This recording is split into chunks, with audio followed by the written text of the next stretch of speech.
Olá a todos vocês. Bom, gente, vamos fazer aqui um vídeo a respeito, não é nem sobre o nome de Deus, a pronúncia correta, que eu já tenho vários vídeos sobre isso, a pronúncia correta está aí, e até meu livro. Mas eu venho fazer aqui um vídeo a respeito do personagem de ontem, o Iago Martins, 2 anos de teologia, que falou que não tinha conhecimento do idioma, e eu vou mostrar aqui que as pessoas devem ser um pouco mais humildes, porque erros todo mundo comete. E um vídeo dele que me passaram aqui sobre o nome de Deus. Ele vai falar um pouquinho sobre o nome de Deus, a historicidade, um pouquinho da atividade dos maçoretas. E vamos ver se realmente está de forma correta tudo aquilo o qual ele procura apresentar. Vou trazer aqui um vídeo, uma fala da parte, lógico, que eu editei, porque não fica muito delongado esse vídeo, ok? Tem como a gente saber qual é a pronúncia do nome de Deus? Para isso eu vou ter que explicar um pouquinho de hebraico. Tem como saber qual é a pronúncia do nome de Deus? Já falo de antemão aqui. A pronúncia o qual ele vai fazer uso é Jeová. A pronúncia do tetragrama. Só que, não, a pronúncia está aqui. Eu tenho, tá ok? Na minha obra aqui, referências bibliográficas e tudo mais. Mas vou dar continuidade. Como funciona a grafia em palavras hebraicas desse tipo? Então presta atenção que a gente vai usar aqui os recursos gráficos que só o YouTube nos permite para tentar desenhar para você, certo? Ele sabe aquele negócio? Não entendeu o que é que eu desenho? Vamos desenhar, certo? Vamos desenhar para você entender com mais facilidade. Então se liga aí.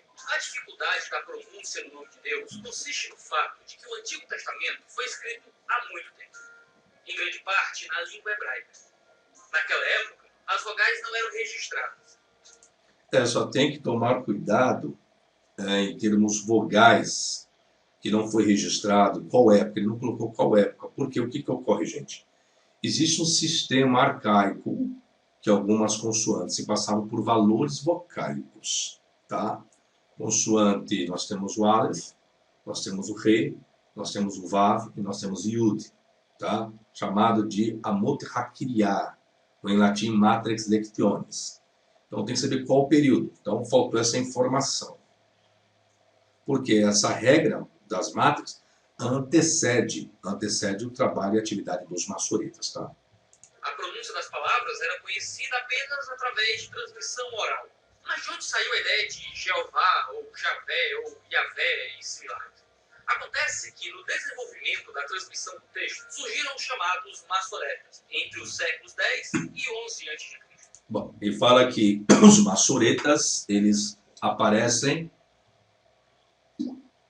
tá, entre o século 10 e 11 a.C. Bom, estou com o manual da Bíblia Hebraica do professor e doutor Edson de Faria Francisco, pós-doc pela USP em hebraico, professor da UMESP, metodista. Essa aqui é a terceira edição, revisada e ampliada, recebi em mãos dele na época. Edson de Faria Francisco, quem faz endosso dessa obra dele são os grandes especialistas em hebraico, como Adrian Shaker, que é o presidente do comitê editorial da Bíblia Hebraica Quinta.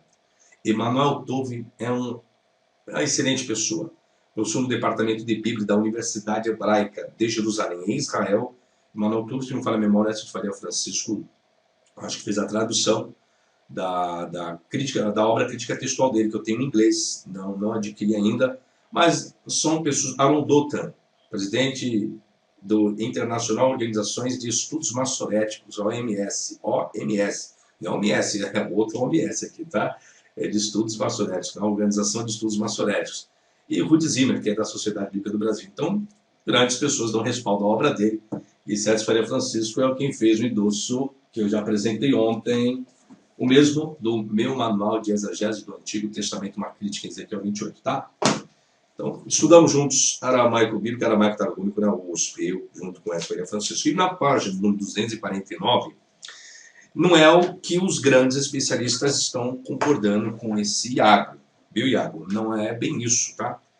Você colocou o século X e século XI a.C., né?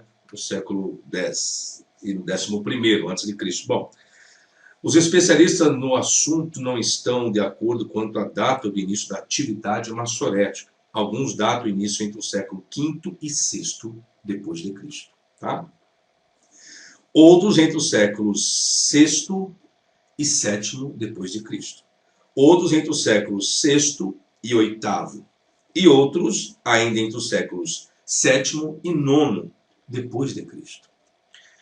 Atualmente, a datação é motivo de debate entre os eruditos, e não existe ainda um consenso comum sobre uma época definitiva. Alguns opinam que o trabalho dos maçoretas não teria surgido antes da redação final do Talmud babilônico, concluída por volta do século VI depois de Cristo, não antes de Cristo. Contudo, em relação ao auge da atividade dos maçoretas, agora o auge, não é o início do trabalho, mas sim o auge. Todos os especialistas, os acadêmicos, os conhecedores de hebraico, de história, etc. e tal, tá, estão de acordo. A primeira metade do 10º século. Primeira metade do século X, ou do 10º século, com os trabalhos das famílias de Benache, Benaftali, a família dos grandes maçoretas, vamos dizer assim. Ambas de Tiberíades, na Palestina. Nesse presente texto será adotado o século VII como a data para o surgimento dos trabalhos maçoréticos, apenas por uma questão de convenção. Isso tudo os especialistas adotam. Emanuel Tove, Adrian Schecker, Aaron Dotan, os grandes hebraístas, Écio de Faria Francisco, Reginaldo Gomes de Araújo, que é da USP, foi meu professor de aramaico, professor de hebraico também, Rivka Birizin, a responsável do departamento, Eliana Langer, outra doutora de hebraico, tantos outros demais. Todos são de comum acordo que os maçoretas, seu trabalho, sua atividade é depois de Cristo e não antes de Cristo. Se houvesse a pronúncia de um trabalho de Esdras, aí sim, poderia ser colocado, não no 10º ao 11º, mas colocaria ali no 5º século, período ali pós-cativeiro babilônico, atividade de Esdras, uma correção como um copista, como um escriba, aí sim, mas não como atividade dos maçoretas, porque o trabalho dos maçoretas, Iago, é depois de Cristo, não é antes de Cristo, tá? Faltou um pouquinho de referência bibliográfica e você estudar um pouquinho mais, tá? Sua informação, mas isso é normal, acontece. Erros as pessoas cometem, ninguém é o dono da verdade. Agora, quem for o dono da verdade não pode cometer umas gafas como essa, em uns erros clássicos desse, né? Vamos dar continuidade ao vídeo. Eles eram escribas e desenvolveram um rígido sistema de acento para preservar o hebraico bíblico como língua falada. Os maçoretas decidiram colocar as vogais de Adonai nas 4 consoantes do nome de Deus. Assim, sabemos que as vogais de Adonai são Hatef Patah. Hatef Patah, tá? Não é Hatef Patah, por mais que você tenha CH, que é a transliteração da consoante aspirada, tá? Hatef Patah. Holen e Kames. Logo, quando temos o nome divino com essas vogais, temos a pronúncia Ioa. Temos a pronúncia, deixa eu voltar aqui, qual a pronúncia que é? Ioa. Ieoa. Ieoa. Temos a pronúncia Ioa. Ieoa. Não.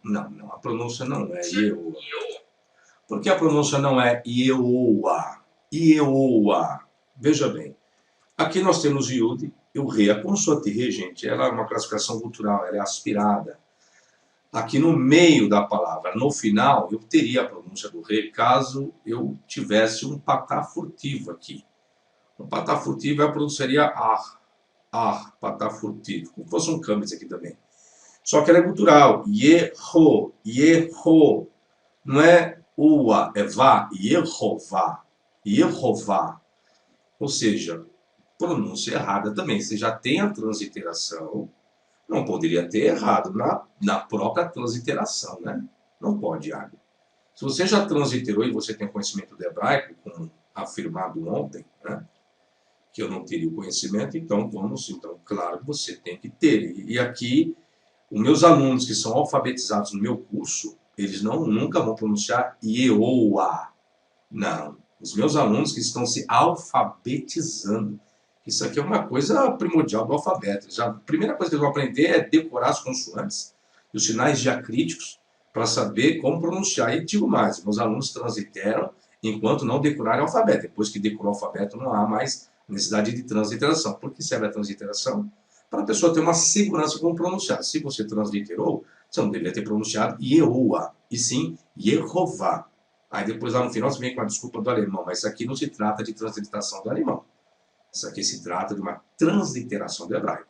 Você está transliterando e você sabe que o ele é gutural, classificação fonética, é aspirada, então não é muda. Tá? Ela não é muda. É Yehová.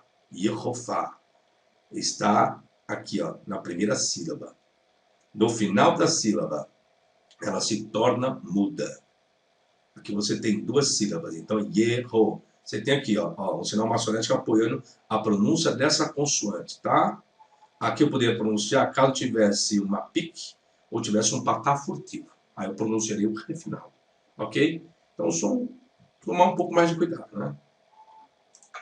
Muito bem. Você entendeu o nome de Deus no hebraico? Você sabe como é que funciona? Nós perdemos a pronúncia do nome de Deus. Não sabemos mais como é que se fala, sabemos apenas como é que se escreve. Como que se fala, está aqui no meu livro, não se perdeu, ela continua tanto quando ainda existe há tempo. O nome do tetragrama era pronunciado na festa de Yom Kippur uma vez ao ano. E no final desse vídeo dele, depois vocês procurem no canal dele, ele fala que o nome correto é Jeová. O nome correto não ficar com Jeová. Não sei se é preguiça de ter estudado, assim como eu estudei, né? Jeová, Yahvé. Aqui eu explico Yahoo, Yehu, as formas que existem, está aqui. Ó. Isso é um trabalho de pesquisa. Isso é um trabalho acadêmico e científico sobre o tetragrama. Infelizmente, graças a Deus, se esgotou, não tenho mais impresso, só tem esse meu. Eu tenho PDF. Quem quiser, preço bacana, está aqui na descrição do vídeo. Tudo sobre o tetragrama. E outra coisa, gente, não adianta preservar a pronúncia do tetragrama. Saber qual é a correta pronúncia do tetragrama que está aqui. Você tem que conhecer a historicidade do tetragrama. Quem é o tetragrama? Não é a pronúncia. E se tetragrama é o Deus verdadeiro, é o Deus registrado na Bíblia, é o Deus Pai de Jesus, vamos colocar dessa forma, esse tetragrama será que é isso? Quem os patriarcas adoravam antigamente? Era o tetragrama? Quem é o Deus El? Quem é o tetragrama? Tem uma historicidade. De onde originou-se o tetragrama? Quando foi que existiu pela primeira vez? O que diz os achados arqueológicos? Então não adianta só preservar uma pronúncia. Tem que conhecer a historicidade do tetragrama. Mas isso aqui é um vídeo apenas para demonstrar que ninguém é perfeito, ninguém é completo, e todos cometem suas gafes, os seus erros, e os erros mais simples de uma transliteração, ou melhor, de uma pronúncia de uma transliteração. Então, cuidado com orgulho, com a soberba e altivez, porque erros todos cometem. Um abraço.